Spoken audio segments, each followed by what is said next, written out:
Bienvenue dans un nouvel épisode captivant d'Au cœur des stars. Aujourd'hui, nous nous immergeons dans l'univers riche et complexe de Jean Gabin, une figure qui transcende le statut de simple star pour devenir un symbole indélébile de l'âge d'or du cinéma français. Avec son charisme brut, sa présence imposante et ses interprétations profondes, il a marqué des générations à travers des chefs-d'œuvre tels que La Grande Illusion, Le Quai des Brumes, Pépé le Mocco et La Bête humaine. Pourtant, derrière cette façade de gloire se dissimule une vie empreinte de douleur, de pertes et de combats personnels que peu de gens ont véritablement compris ou explorés. De son ascension fulgurante vers la célébrité aux ombres qui l'ont accompagné jusqu'à ses derniers instants, l'histoire de Jean Gabin est un récit poignant mêlant génie artistique et tragédie humaine. Préparez-vous à plonger dans les méandres d'une existence aussi fascinante qu'émouvante, marquée par des choix courageux, des amours tumultueuses et une lutte silencieuse contre la maladie. Si vous êtes passionné par les récits des icônes du 7e art, n'oubliez pas de liker cette vidéo et de vous abonner à notre chaîne pour découvrir d'autres histoires sur les figures légendaires du cinéma. C'est parti. Jean Gabin, de son vrai nom Jean-Alexis Moncorgé, vit le jour le 17 mai 1904 dans le 19e arrondissement de Paris, un quartier populaire où résonnaient les bruits de la ville et les échos d'une famille ancrée dans le monde du spectacle. Son père, Ferdinand Moncorgé, était un acteur de théâtre connu sous le pseudonyme de Jean Gabin, un nom inspiré d'une chanson populaire que sa mère, Henriette Petit, une artiste de cabaret, interprétait avec une grâce naturelle sur les scènes parisiennes. Ce patronyme, simple et évocateur, deviendrait plus tard le symbole d'une carrière exceptionnelle qui transformerait un jeune homme modeste en une icône internationale. Cependant, l'enfance de Jean fut loin du glamour associé au théâtre ou au cinéma. Fils d'un milieu ouvrier, il grandit dans une maison donnant sur une gare animée, où le sifflement des locomotives rythmait ses journées. Son grand-père, mécanicien de locomotive à vapeur, transmit à Jean une fascination précoce pour le monde mécanique, nourrissant un rêve d'enfance de devenir mécanicien. Ses racines ouvrières, imprégnées de sueur et d'effort, influencèrent profondément sa vision de la vie et sa capacité à incarner avec une authenticité saisissante des personnages issus de la classe populaire, des dockers aux soldats désabusés. Avant de conquérir les écrans, Jean Gabin mena une vie de labeur. Adolescent, il travailla comme cheminot, manipulant des rails sous un soleil brûlant, et participa à des chantiers de construction, soulevant des charges lourdes aux côtés d'autres ouvriers. Ces années de dur labeur forgèrent son empathie pour les hommes simples et les travailleurs, une sensibilité qui devint la pierre angulaire de ses performances cinématographiques. Il apprit à observer les gestes, les regards et les silences de ceux qui peinaient pour survivre, une observation fine qui enrichirait ses rôles futurs. Malgré cette inclination initiale pour les métiers manuels, le destin prit une tournure inattendue en 1922. Son père, conscient du potentiel artistique de son fils et désireux de perpétuer l'héritage théâtral familial, poussa Jean à entrer dans le monde du divertissement. Rétif au début, le jeune homme fit ses premiers pas comme figurant sous le nom de scène Jean Gabin, adoptant officiellement le pseudonyme paternel. Ce choix marqua le début d'une carrière qui transformerait un ouvrier en une figure légendaire, bien que le chemin vers la célébrité serait long et semé d'obstacles. Les débuts de Jean Gabin dans l'industrie du spectacle furent modestes et marqués par une série d'essais et d'erreurs. Il s'immergea dans l'univers des opérettes et des music-halls, suivant les traces de son père en tant que chanteur d'opérette. Ces spectacles, populaires dans le Paris des années 1920, mélangeaient musique légère, danse et humour, offrant une vitrine pour les talents émergents.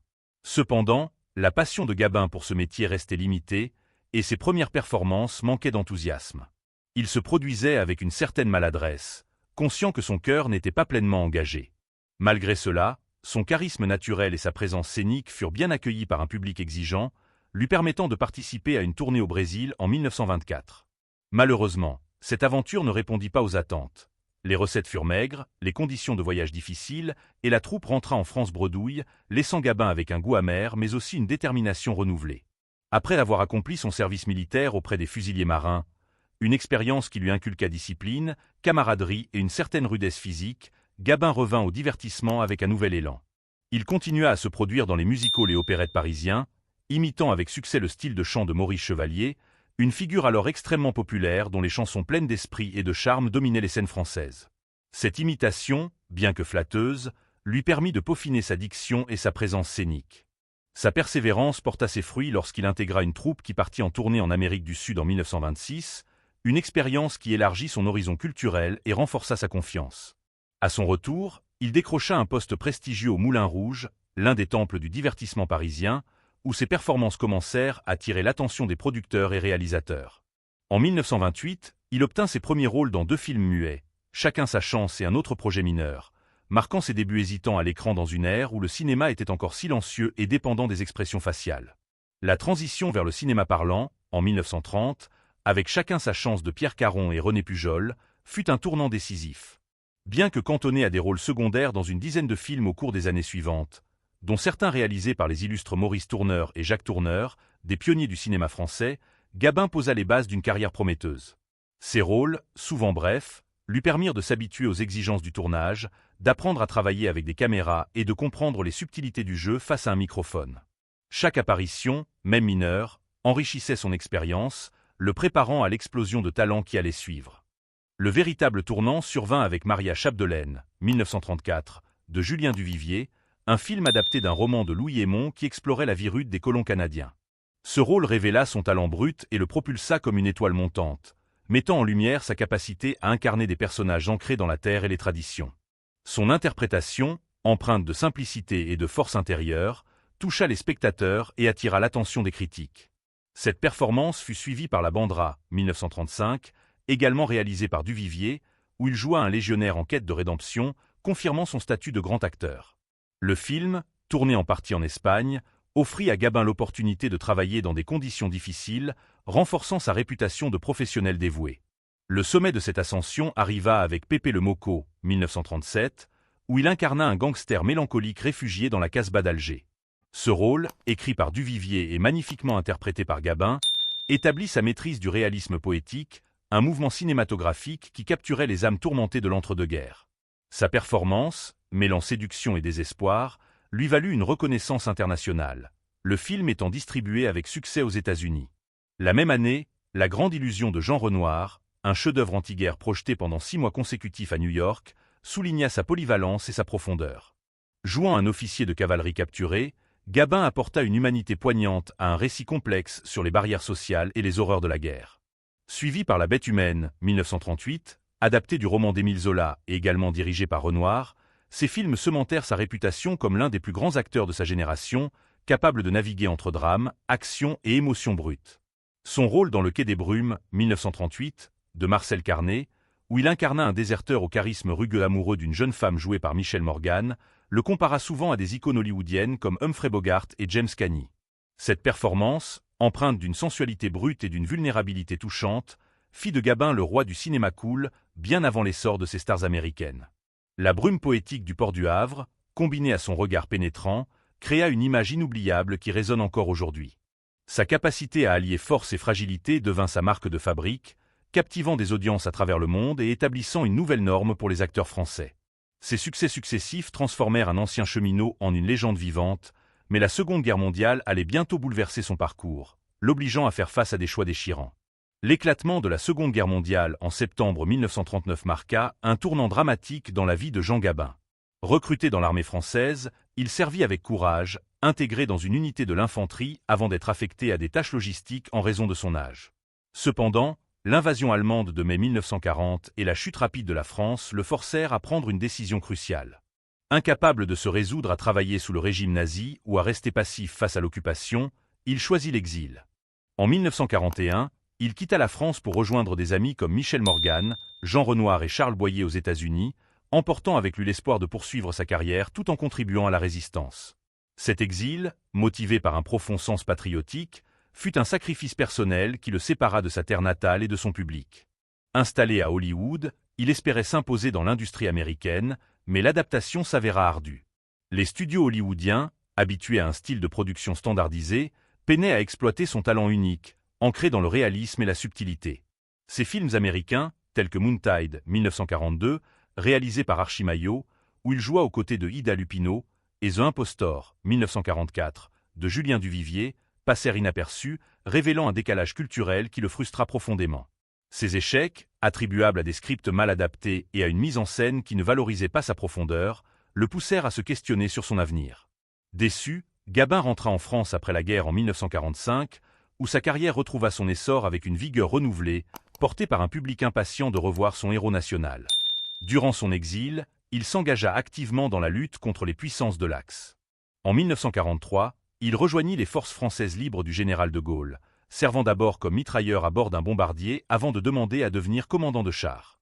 Sa participation à la libération de la France, notamment lors des campagnes en Italie et en Normandie, lui valut des honneurs militaires prestigieux, dont la médaille militaire et la croix de guerre. Ces années de combat renforcèrent sa stature d'homme intègre, un trait qui se refléta dans les rôles matures et réfléchis qu'il choisit par la suite, comme dans Un singe en hiver, 1962, ou Le chat, 1971. Son engagement militaire, bien que peu médiatisé à l'époque, devint une partie intégrante de son mythe, le présentant comme un artiste au service de sa nation. La vie amoureuse de Jean Gabin fut aussi tumultueuse que sa carrière, reflétant une personnalité passionnée mais souvent tiraillée par ses engagements professionnels. Son premier mariage, célébré en 1925 avec Gaby Basset, une actrice française reconnue sur la scène théâtrale, débuta dans une atmosphère d'enthousiasme partagé pour les arts. À cette époque, Gabin commençait à se faire un nom dans le divertissement, et Basset, avec son expérience, semblait être une partenaire idéale. Leur union, marquée par une passion commune pour le spectacle, fut un symbole d'ambition juvénile. Cependant, la montée en puissance de Gabin, avec des tournages exigeants et des déplacements fréquents, créa des tensions croissantes. Les longues heures passées loin de chez lui, combinées aux pressions de l'industrie, érodèrent leurs relations. L'excitation des premiers jours s'éteignit progressivement, et malgré leurs efforts pour maintenir leur lien, le fossé devint irréconciliable. En 1930, le couple se sépara officiellement, mettant fin à cette première aventure amoureuse dans un climat de regret mutuel. Son second mariage, en 1933, avec Jeanne Mouchet, une danseuse talentueuse et artiste de revue connue pour son charme et son élégance, offrit un nouvel espoir de stabilité.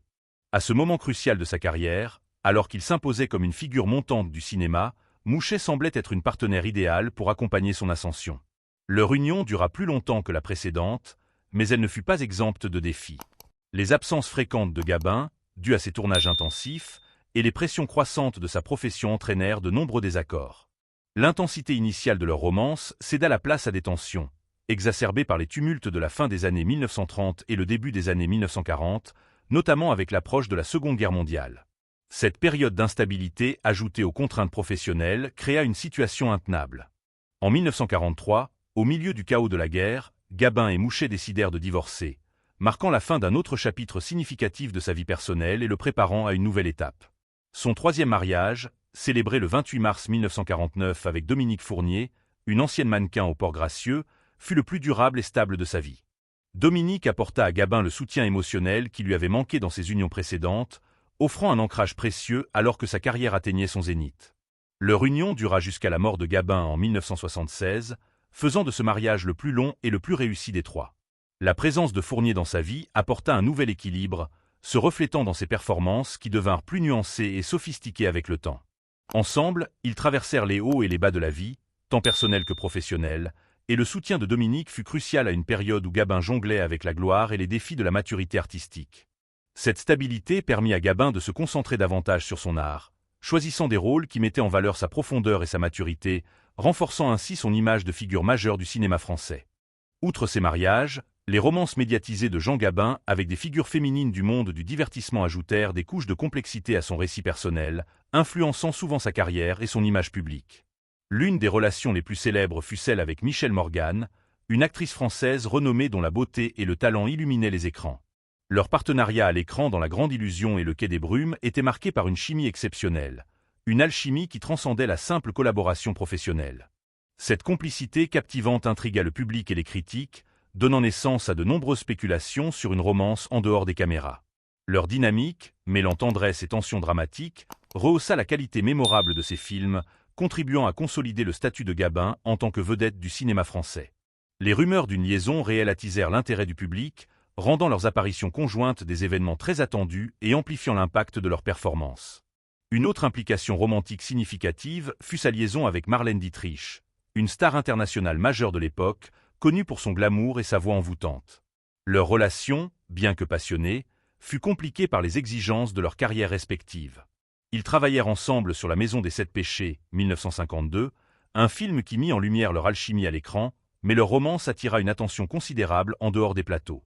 L'intensité de leur lien, marquée par des hauts et des bas, eut un impact notable sur leur vie personnelle et professionnelle. Le soutien de Dietrich, avec ses conseils et son expérience, contribua à la croissance artistique de Gabin, même si leur relation connut des périodes de séparation. Leur connexion perdura malgré ces ruptures, soulignant la profondeur de leur lien et son influence sur la carrière de Gabin, qui gagna en assurance et en stature grâce à cette expérience. Une relation moins médiatisée mais tout aussi notable fut celle avec Jeanne Moreau, rencontrés lors du tournage de Touchez pas au Grisby, 1954. Leur brève romance fut une source d'inspiration mutuelle, Moreau étant alors une actrice émergente que Gabin admirait pour son talent exceptionnel.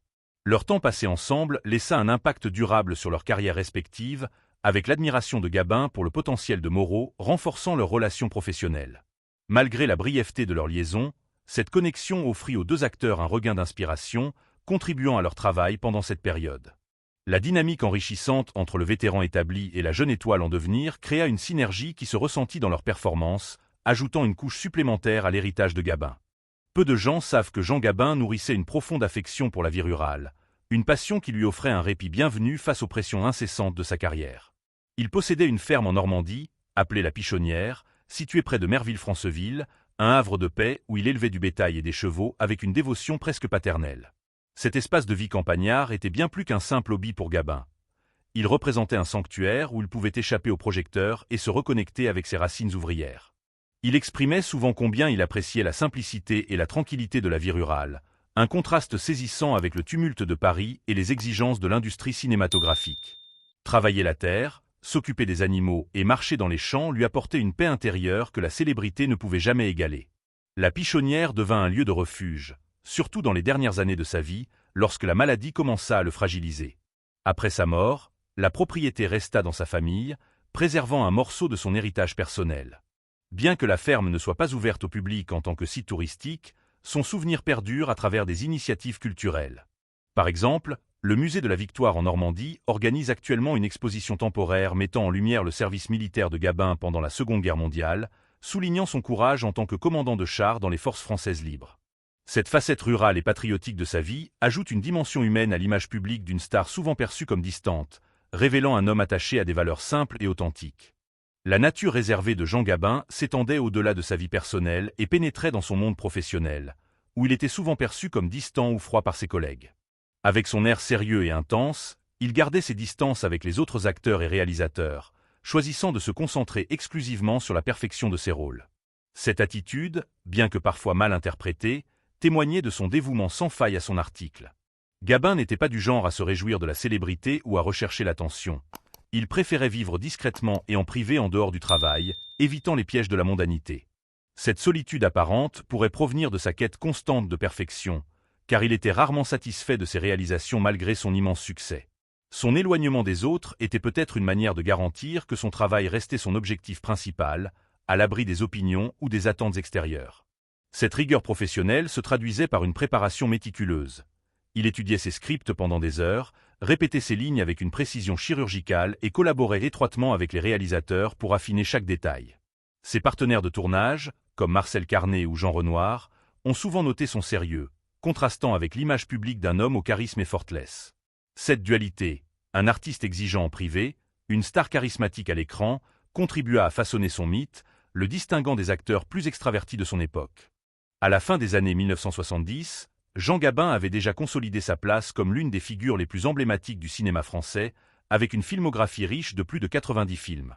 Cependant, en coulisses, sa santé se détériorait silencieusement. Des années de tabagisme intense, une habitude courante parmi ses contemporains où les risques pour la santé n'étaient pas pleinement reconnus, laissèrent des séquelles irréversibles sur son corps. En 1975, il fut diagnostiqué d'un cancer du poumon, une maladie qui marquerait le dernier chapitre de sa vie. Ce diagnostic fut un coup dévastateur pour l'acteur et ceux qui lui étaient proches, révélant l'ampleur des dommages causés par une pratique alors banalisée. Lorsque sa maladie fut identifiée, le cancer avait déjà progressé de manière significative, entraînant un déclin rapide de sa santé physique et une fatigue croissante qui commença à se refléter dans son apparence. Malgré la gravité de sa maladie, l'éthique de travail de Jean Gabin demeurait aussi forte que jamais. Même alors que son corps s'affaiblissait, il continua d'accepter des rôles, refusant de se laisser définir par sa condition. Ses performances durant cette période, bien que plus limitées en termes d'exigences physiques, témoignaient d'un dévouement indéfectible à son article. Gabin n'était pas du genre à reculer devant un défi, et bien que sa force physique diminuât, sa passion pour le jeu d'acteur ne faiblissait pas. Il apparut dans des films comme Verdun, Vision d'Histoire, 1975, et L'Année Sainte, 1976, des projets où il privilégia des rôles plus introspectifs, adaptés à son état. Cependant, le poids de sa maladie ne pouvait être ignoré. Le déclin physique de Gabin rendait de plus en plus difficile pour lui de prendre des rôles exigeants qui avaient autrefois défini sa carrière, comme ceux nécessitant des cascades ou de longues heures de tournage sous des conditions difficiles. Les projets nécessitant un effort physique intense devenaient impossibles à gérer, et sa stature autrefois robuste commença à s'amincir.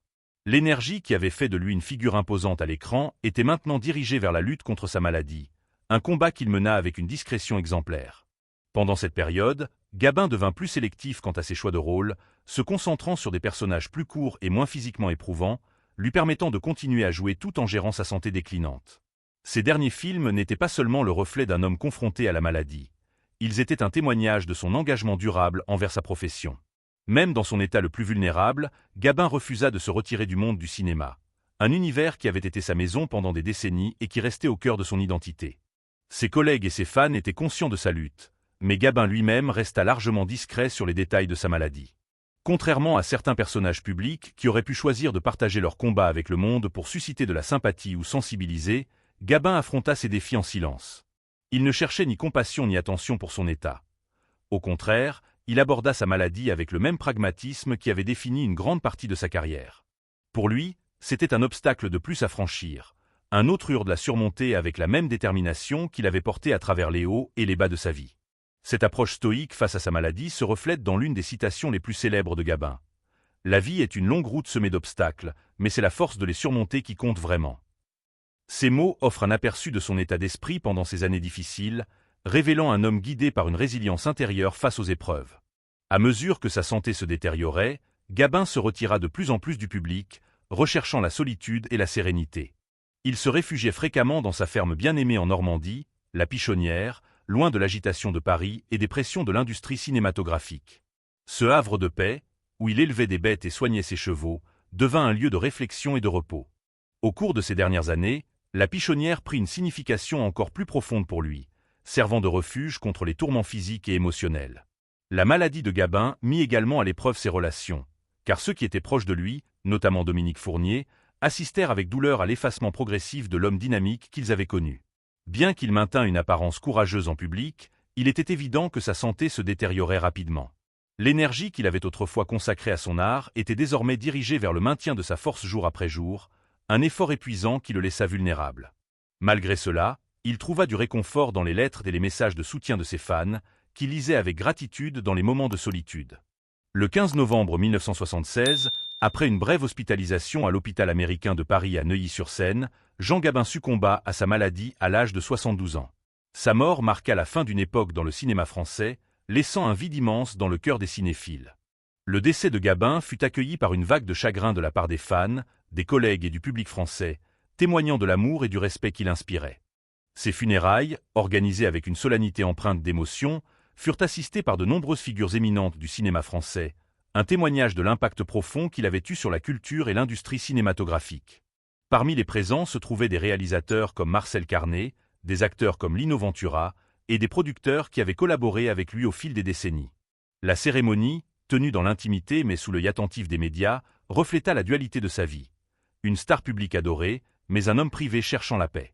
Après sa mort, de nombreuses célébrités lui rendirent hommage, saluant son influence significative sur le cinéma français. Alain Delon le qualifia de roi du cinéma français, soulignant son charisme et son talent inégalé, tandis que Jean-Paul Belmondo loua son effortless charisme et son dévouement au métier. Réalisateurs et acteurs évoquèrent son rôle de mentor, certains le considérant comme une figure paternelle dans l'industrie. Sa disparition marqua la fin d'une ère, et ses pairs pleurèrent non seulement la perte d'un grand acteur, mais aussi celle d'une icône culturelle qui avait incarné les valeurs de la France à travers ses rôles. Les contributions de Jean Gabin au cinéma ont été honorées à travers diverses activités culturelles en France. Plusieurs rétrospectives et festivals ont rendu hommage à son travail, projetant ses films dans des salles combles pour rappeler son génie. Le prix Jean Gabin, créé en 1981, récompense les jeunes acteurs ayant des carrières prometteuses, reflétant son rôle de pionnier et son engagement à soutenir la nouvelle génération. Sa ville natale, Mériel, abrite un musée dédié à sa vie et à sa carrière, où des artefacts personnels, des costumes de tournage et des extraits de films permettent aux visiteurs de retracer son parcours. De plus, son héritage a été célébré dans des documentaires, des livres et des événements publics, veillant à ce que son impact sur le cinéma français continue d'être reconnu et mémorisé. En réfléchissant à la vie remarquable de Jean Gabin, on ne peut s'empêcher de s'interroger sur l'héritage que chacun souhaite laisser face à ses propres défis. Sa trajectoire, marquée par des triomphes artistiques et des luttes personnelles, nous rappelle que même dans les moments les plus sombres, il est possible de façonner un legs durable à travers la force, la détermination et un engagement indéfectible envers ses passions. Gabin a transformé ses expériences, des chantiers de jeunesse aux champs de bataille, des plateaux de cinéma aux fermes normandes, en une œuvre qui résonne encore aujourd'hui. Si vous avez apprécié cette vidéo et souhaitez découvrir d'autres contenus sur les vies des figures influentes du cinéma, n'oubliez pas de liker, de vous abonner et de cliquer sur la cloche de notification pour rester informé de nos dernières vidéos. Votre soutien nous aide à vous apporter plus d'histoires et d'insights. Merci de votre visionnage, et nous avons hâte de vous retrouver pour une nouvelle exploration.